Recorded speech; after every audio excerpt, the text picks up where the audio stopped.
Som. Glória a Deus. Meus irmãos, eu cumprimento a todos com a paz do Senhor. Amém. Gente, a paz do Senhor. Amém. Quantos estão felizes com Jesus? Diga glória a Deus. Que alegria poder estar junto com os irmãos aqui essa noite para louvarmos, adorarmos e bendizermos o nome do Senhor. A Deus, somente a Deus seja dada honra, glória, louvor e toda adoração. Louvar a Deus pela vida do apóstolo Jefferson Puca, que sempre me recebe com tanto carinho, que sempre me recebe muito bem. Que Deus em Cristo vos abençoe. É sempre um prazer poder estar nessa casa. Meus irmãos, quem trouxe Bíblia, abra comigo a sua Bíblia, por favor. 1 Samuel, capítulo de número 16. 1 Samuel, capítulo de número 16. Versículo 1 a seguir. 1 Samuel, capítulo de número 16, versículo 1 a seguir. Quem achou, por favor, diga amém. O texto bíblico diz assim: E o Senhor disse a Samuel: Até quando você irá se entristecer por causa de Saul? Eu o rejeitei como rei de Israel. Enche um chifre de óleo e vai a Belém, e eu o enviarei a Jessé, porque escolhi um de seus filhos para fazê-lo rei. Samuel disse: Como poderei ir? Saul saberá disto e me matará. O Senhor disse: Leve um novilho com você, e diga que foi sacrificar ao Senhor. Convide Jessé para o sacrifício, e eu mostrarei a você o que fazer. Você irá ungir para mim aquele que eu indicar. Quantos acreditam nessa palavra, por favor, digam amém. Amém. Meus irmãos, vocês sabem que eu começo muito lento, quase parando, mas eu vou pegando o ritmo e Jesus vai dando graça. Então, eu vou pedir a sua atenção nos primeiros 10, 15 minutos de mensagem, depois eu vou pegando o ritmo. O texto que nós acompanhamos, ele é um texto muito conhecido. A Bíblia nos fala sobre a história de Davi, que Samuel unge Davi para ser rei de Israel. Mas por trás de alguns versículos, nós temos uns detalhes maravilhosos. É necessário nós entendermos o tempo em que Davi é ungido como rei de Israel. A Bíblia diz que o povo está cansado de ter Deus como rei. O povo está cansado de Deus reinando sem ter um governante humano. E o povo escolhe Saul como rei. Quando o povo escolhe Saul como rei, Deus dá algumas chances a Saul. Deus dá algumas oportunidades a Saul. Deus dá 3 chances. E nas 3 oportunidades que Deus deu a Saul, Saul perde elas. Saul cospe nas oportunidades que Deus lhe dera. Saul joga fora aquilo que Deus entregou em suas mãos. Só que a verdade é que Samuel tinha um sentimento pastoral. E Samuel, mesmo sabendo que Saul estava errado, porque o próprio Samuel já tinha confrontado Saul em um dos seus erros, quando Deus dá uma ordem a Saul, mandando matar todos um certo povo determinado, e Saul deixa animais vivos, e Samuel fala para Saul: Ô Saul, será que você não entendeu ainda a ordem de Deus?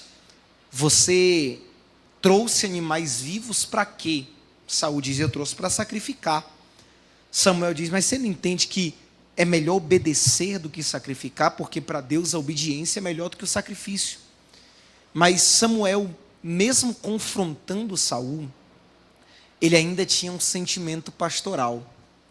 E faz parte do sentimento pastoral orar por aquele cara que não presta. Orar por aquele cara que dá trabalho, que é complicado, que é confuso. O meu som estava ótimo, se puder me dar um pouquinho mais de retorno do meu lado esquerdo, por favor. É complicado orar por essa pessoa, mas quem é pastor tem esse sentimento. E Samuel, toda vez que ele orar, ele colocava Saul em suas orações. Deus, dá uma chance a Saul. Deus, tem misericórdia de Saul. Deus, se lembre de Saul. Até que um dia Deus aparece para Samuel e diz: ô Samuel, vem cá.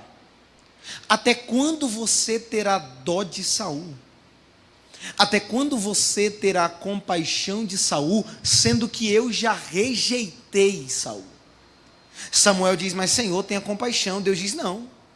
Eu dei 3 chances a ele, nas 3 chances que eu lhe dei, ele cuspiu, jogou fora, virou as costas para mim. E agora eu já escolhi alguém para reinar no lugar de Saul. E Samuel, eu estou te dando uma ordem. Pega um chifre de azeite, vai, e eu vou te enviar a Belém. E você vai até a casa de Jessé, porque dentre os seus filhos me tenho provido de um rei. Samuel olha e se preocupa, ele diz: Senhor, o senhor sabe que Saul é complicado. Se passar na cabeça de Saul que eu fui ungir alguém como rei de Israel para assumir no lugar dele, vai dar problema para mim. Saul, sabendo disso, vai mandar me matar, vai querer acabar comigo. Só que Deus olha para Samuel, e eu acho muito interessante o que Deus diz para Samuel. Porque perceba que a pergunta de Samuel, ou melhor, a resposta dele, é uma resposta que todo mundo queria saber. Sabe que Saul tem um gênio difícil. Sabe que Saul é uma pessoa complicada de lidar. Samuel quer saber se Deus vai dar livramento. Samuel quer saber se Deus vai guardar das mãos de Saul, porque Saul não é fácil de lidar. Só que olha a resposta de Deus a Samuel. A resposta de Deus para Samuel é: leve um novilho com você, uma bezerra das vacas em outras traduções, e diga que foi sacrificar ao Senhor. Convide Jessé para o sacrifício, e eu mostrarei o que fazer, e você irá ungir para mim aquele que eu indicar. Perceba que Samuel faz uma pergunta para Deus, mas parece que Deus não responde nada do que Samuel quer saber. Porque Samuel está perguntando sobre livramento, mas Deus está respondendo sobre sacrifício. Samuel está perguntando se tem alguém que vai livrar das mãos de Saul, se tem alguém que vai ajudar ele, se Deus vai fazer Saul não ouvir essa história, se Deus vai guardar Samuel quando chegar. Só que Deus não responde nada disso. Deus olha e diz: convida Jessé e sua família para o sacrifício, você vai fazer tudo aquilo que eu mandar. E a pergunta que eu faço a vocês é: por que Deus responde isso, sendo que não tem nada a ver com a pergunta que Samuel fez? Mas é porque Deus está mostrando para Samuel: se concentra em fazer aquilo que eu te ordenei, porque a partir do momento que você se concentra em fazer aquilo que eu te ordenei, eu não deixo nada afetar a tua vida e a tua saúde. Se concentre naquilo que eu designei para você, porque de você eu guardo. Porque quando tu estás fazendo aquilo que eu mandei, no lugar que eu ordenei, naquilo que eu coloquei para você fazer, fica tranquilo que da tua entrada eu cuido e da tua saída eu cuido também. E eu preciso abrir um parênteses para liberar uma palavra sobre a vida de alguém aqui nessa noite, que chegou talvez preocupado, porque parece que o lugar que Deus te mandou está sendo um lugar ameaçador, está sendo um lugar de desafio. Você está lidando com pessoas complicadas, está enfrentando talvez ameaças, está enfrentando problemas de saúde, e você está perguntando a Deus: o que é que eu tenho que fazer? Aonde é? Como é que o Senhor vai me guardar? Que livramento que Deus vai me dar? E Deus está dizendo: se preocupe em estar no centro da minha vontade, mas se você estiver estiver no lugar que eu quero que você esteja, fazendo o que eu quero que você faça, eu cuido de ti, cuido da tua casa, cuido da tua família, cuido da tua saúde, cuido dos teus sonhos, cuido dos teus projetos, cuido do teu trabalho, cuido de tudo aquilo que envolve o teu nome, cuido de tudo aquilo que envolve os teus. Você pode olhar para alguém que está do seu lado, olhe para ele, olhe para ela. Se ele estiver dormindo, dê um glória a Deus no ouvido dele e diga: Deus te trouxe aqui. Diga para ele: Deus te trouxe aqui para dizer uma palavra a vocês. Cuide das coisas deles e Ele cuidará de vocês. Deus está dizendo a alguém nessa noite: se no ano de 2025 você se preocupar em estar no centro da minha vontade, eu cuidarei de ti, não deixarei ninguém tocar em um fio do teu cabelo. Se no ano de 2025 você estiver preocupado em fazer as coisas de Deus com excelência, Deus cuidará da tua casa com excelência também. Se no ano de 2025 você estiver preocupado em fazer as coisas de Deus, Deus vai fazer por você o que você nunca conseguiu fazer nos anos anteriores. E eu tenho a palavra para liberar, e se alguém entender, alguém dá glória. Deus está dizendo para você: se tu fizer a minha vontade, eu prospero você em todas as áreas da tua vida, e ninguém vai tocar um dedo em você. Você pode dar um glória a Deus por essa palavra? Aleluia, oh glória. Aí o texto diz assim, o texto diz: Samuel fez o que o Senhor disse. Quando chegou a Belém, as autoridades da cidade foram se encontrar com ele, tremendo de medo, e perguntaram: tu vem em paz? E eu acho isso interessante, porque perceba que as autoridades da cidade chegam em Samuel, e o texto faz questão de dizer, tremendo de medo. Por que tremendo de medo? Porque Samuel não era guerreiro, Samuel não era um cara de batalha, Samuel não era um cara matador. Mas por que eles estão tremendo de medo? Porque Samuel é profeta. Porque Samuel tem intimidade. E quem tem intimidade é temido. Quem tem intimidade é respeitado. Eu não sei se alguém recebe isso aqui, mas eu vou falar. Alguém vai ter que respeitar a unção que você carrega. Não, só 4 pessoas entenderam, e por isso só 4 deram glória. Alguém vai ter que respeitar o que você carrega. Alguém vai ter que respeitar a unção que você tem. Por quê? Porque as autoridades da cidade sabem, apóstolo, que Samuel não é profeta de pix, que Samuel não é profeta mentiroso, que Samuel não é profeta que pega nome na internet e revela depois. Samuel é profeta de Deus. E qual é a prova que Samuel é profeta de Deus? Porque o povo sabe, Samuel não é ir de ficar casa em casa falando besteira, falando mentira. Samuel só sai de casa se Deus lhe der uma ordem, ou para abençoar ou para amaldiçoar. E esse tipo de profeta a gente respeita, e esse tipo de gente a gente tem que temer. Por quê? Porque se ele sai de casa, ele não sai vazio, ele sai com uma ordem de Deus, ele sai com a palavra de Deus, ele sai com uma direção de Deus. Eu estou profetizando aqui, eu não sei se alguém recebe, mas alguém vai ter que olhar e dizer: rapaz, se aquele moço abrir a boca, é Deus falando na boca dele, é melhor ouvir. Se aquela mulher abrir a boca, é Deus falando na boca dela. Tem que respeitar. Tem gente que pode não gostar de você, tem gente que pode te achar mentiroso, tem gente que pode te achar um monte de coisa, mas alguém vai ter que olhar e dizer: a palavra que sai da boca dele é a palavra de Deus. Ele tem intimidade com Deus, tem que respeitar. Você pode dar glória confirmando essa palavra em nome de Jesus. Oh glória. Aí o texto diz assim, Samuel diz assim: calma, gente, fiquem tranquilos, eu vim sacrificar ao Senhor. Aí o texto diz que ele convida Jessé e os filhos para o sacrifício. Aí o texto diz que Jessé começa a apresentar os filhos. Aí Jessé apresenta o primeiro filho, Eliabe, moço bonito, de boa aparência, guerreiro, soldado do rei, um homem que tinha característica de rei. Samuel olha e diz: acredito que é ele. Por quê? Porque a grande verdade é que Samuel achava que Deus escolher um rei da mesma forma que o povo escolhe. E o povo escolhendo o rei, olha a aparência, olha a estética, olha a beleza, olha exterior, olha ser guerreiro. Deus não está preocupado com isso. Deus olha e diz, não, eu não quero esse não. Jessé apresenta o segundo, Aminadab, passou também. Deus diz, também não quero esse. Passa o terceiro, Samar, também não quero esse. E aí Jessé começa a apresentar um por um. Nenhum. Deus se agradou. Aí Deus olha e diz, Samuel, pergunta para Jessé se ele não tem mais algum filho. Aí Samuel pergunta para Jessé, ô Jessé, acabaram-se os mancebos? São só estes os teus filhos? Só que, irmão, olha a mente de Jessé. Jessé apresentou a nata, apresentou a elite, apresentou os melhores. Deus não se agradou. Deus não quis. Então Jessé diz, só sobra um, mas o que tem não faz diferença. Porque os melhores que tinham, Deus não quis. Então o pior Deus não vai querer. Jessé diz, ainda falta o menor. Está onde? No campo, cuidando das ovelhas. Esse menino é tão rejeitado que para uma festa dessa, convidando alguém nobre como Samuel, ele não é convidado para estar na festa. Ele não é convidado para o sacrifício. Por quê? Porque o seu pai olha e diz, não cabe ele aqui.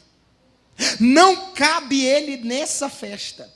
Não cabe ele nessa ocasião. Perceba que Eliabe é soldado do rei. Perceba que tem filhos de Jessé que são soldados do rei. Soldados do rei trabalham para o rei. Mas para a festa, eles estavam. Por quê? Eu imagino, isso não é a Bíblia que diz, mas acredito eu imagino que Jessé olha e diz assim, manda convidar Eliabe lá.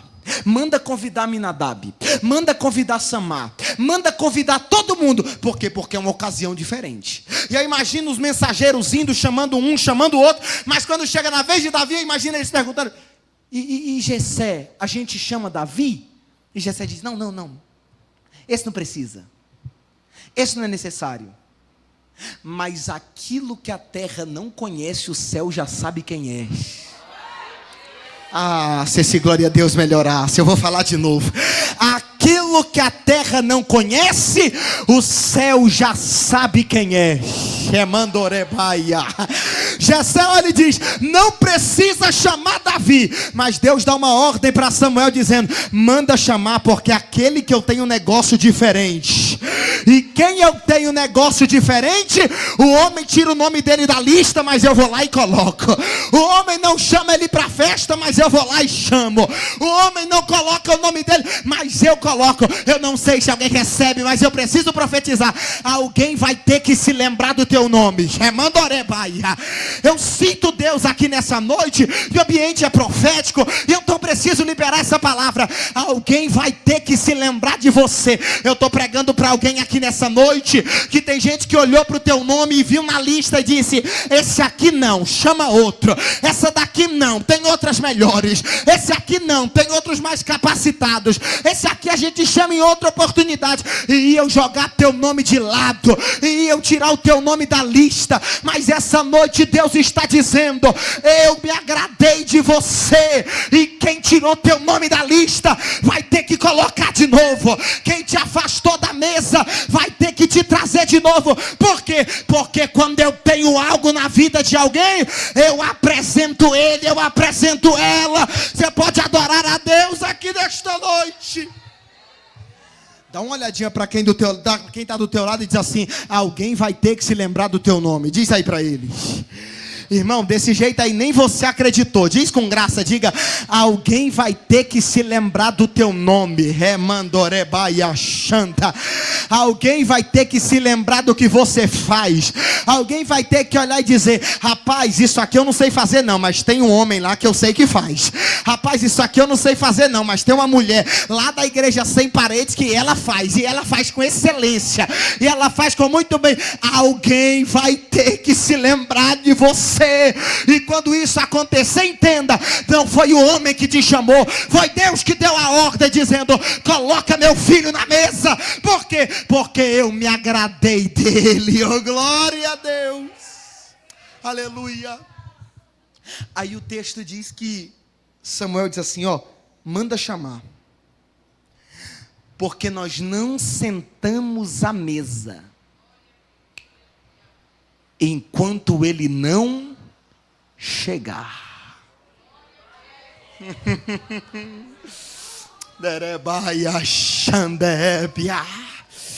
nós não sentamos à mesa enquanto ele não chegar. E eu acho isso aqui profundo demais e eu já estou encerrando. Primeiro, quando Samuel recebeu Saul para ser rei de Israel, Samuel recebeu Saul sentado. Mas quando foi para receber Davi, Deus disse: fica de pé para receber o meu rei. Vou melhorar para você dar glória. Eu vou melhorar para alguém melhorar esse glória também. Sabe por que isso é incrível? Porque Davi está acostumado a chegar em casa e ver todo mundo deitado. Vou de novo. Davi está acostumado a chegar em casa e ver todo mundo no seu quarto. Cadê Jessé? Dormindo.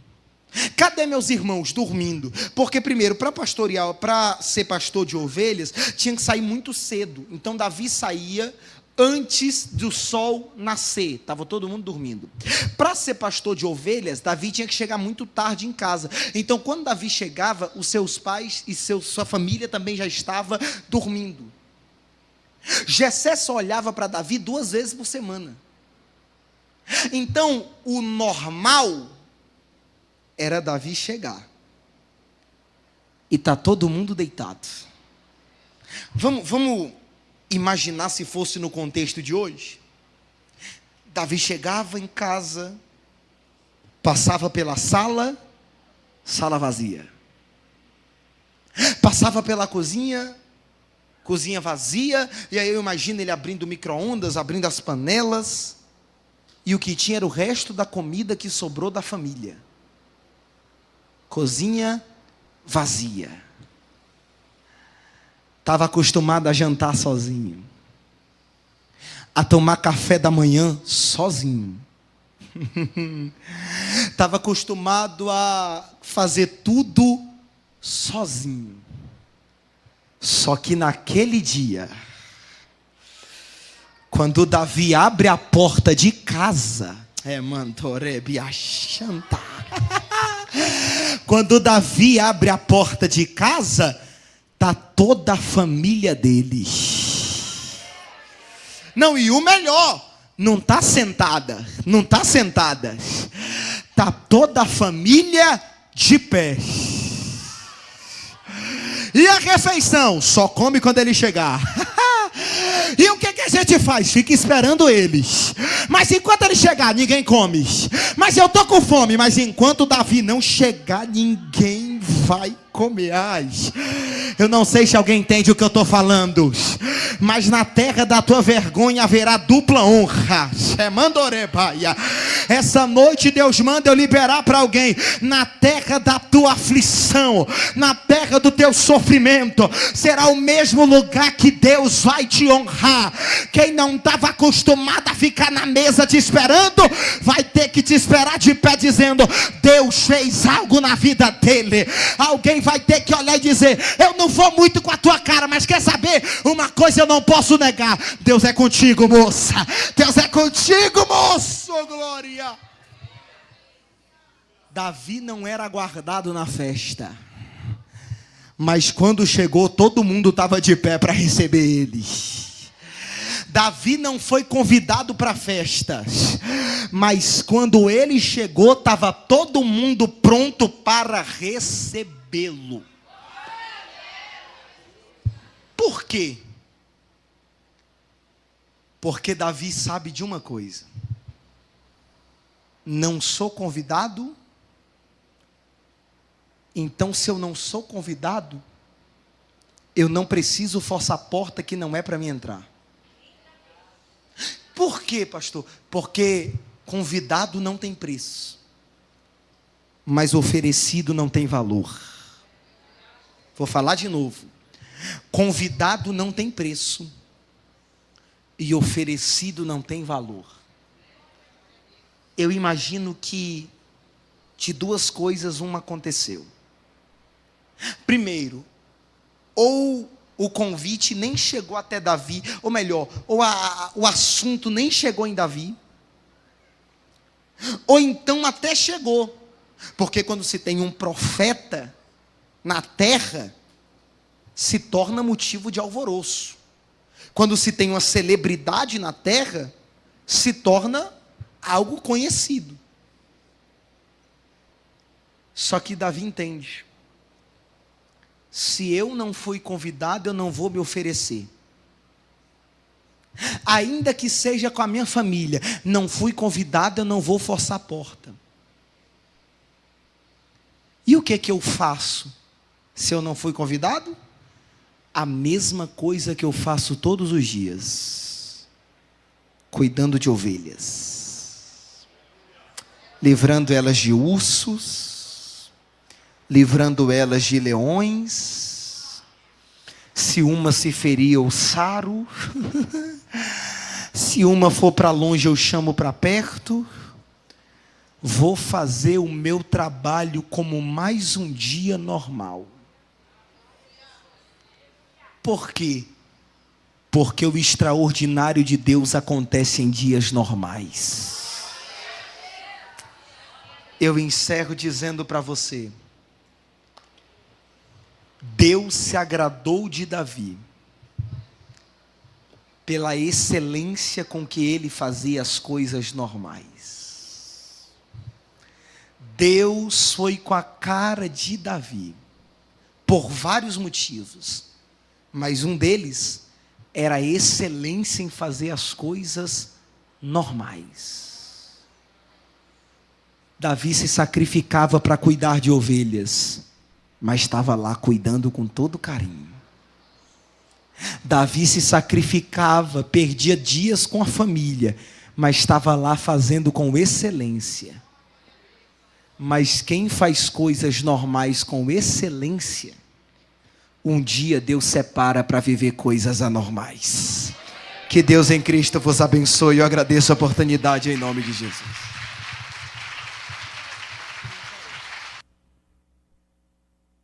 Só quem foi abençoado diga glória a Deus. Vamos ficar em pé? Quem está com frio aí? Está quente hoje, né? Misericórdia, já estou derretendo aqui. Quem crê que Deus faz milagre? Eu queria chamar